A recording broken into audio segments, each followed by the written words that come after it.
মানুষ কখনোই পাহাড়ে হোঁচট খায় না, হোঁচট খায় ছোট ছোট নুড়ি পাথরে, হোঁচট খায় ছড়িয়ে ছিটিয়ে থাকা ইট পাথরের টুকরোতে। পাহাড়ের মতো বিশাল কিছুর সামনে আমরা সতর্ক থাকি, প্রস্তুত থাকি, কিন্তু সেই সামান্য অবহেলিত কিছুর জন্যই পড়ে যায়। জীবনের মতোই সম্পর্কের পথও এমনই। একটি সম্পর্ক, সেটা প্রেম, বন্ধুত্ব, দাম্পত্য কিংবা পারিবারিক, কখনোই বড় কোনো ইস্যুতে হঠাৎ ভেঙে পড়ে না। সম্পর্ক ভাঙে ছোট ছোট ভুল বোঝাবুঝি, অবহেলা, না বলা কথার ভেতরে জমে থাকা কষ্ট, কিংবা সময় মতো একটুখানি মনোযোগ না দেওয়ার কারণে।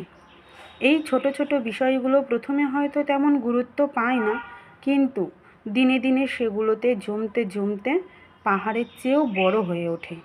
এক সময় আসে যখন আর বোঝাপড়ার কোনো রাস্তা খোলা থাকে না, বিচ্ছেদ হয়ে ওঠে একমাত্র সমাধান। আমরা অনেক সময় ভাবি, এত ছোট একটা বিষয় ও এতটাই রাগ করলো কেন? কিন্তু এই ছোট্ট বিষয়টাই হয়তো তার কাছে বড় ছিল। হয়তো সে প্রতিদিন একটু কথা বলা, একটুখানি সময় চেয়েছিল। হয়তো আপনার একটাই বাক্য বা অভিব্যক্তি তার মনে অনেক গভীর ক্ষত তৈরি করেছে। একটি ক্ষতের জন্য সব সময় বড় অস্ত্র লাগে না।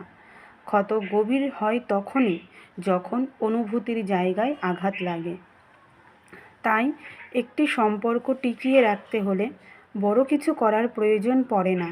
প্রয়োজন পড়ে ছোট ছোট যত্নের, সামান্য খেয়ালের, একটুখানি বোঝাপড়ার, সময় মতো একটা মেসেজ, ক্লান্ত দিনে এক কাপ চা, কষ্টে থাকা মানুষটার পাশে নীরব উপস্থিতি, কিংবা শুধুই মন দিয়ে শোনা তার মনের কথা।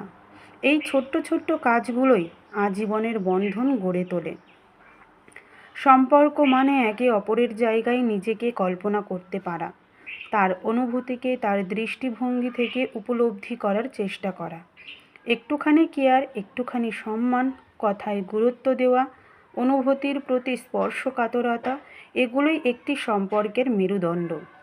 শেষ কথা বলাই যায়, সম্পর্ক একটি সুন্দর বাগানের মতো। প্রতিদিন সেখানে একটু করে জল দিতে হয়, আগাছা পরিষ্কার করতে হয়, খেয়াল রাখতে হয় সূর্যের আলো পড়ছে কিনা। অবহেলা করলেই তা শুকিয়ে যায়। তাই সম্পর্কের ছোট ছোট বিষয়গুলোকে অবহেলা নয়, বরং যত্নে আলিঙ্গন করা উচিত। কেননা জীবনের সবথেকে বড় সুখ লুকিয়ে থাকে এই ছোট্ট ছোট্ট খুঁটিনাটিতেই।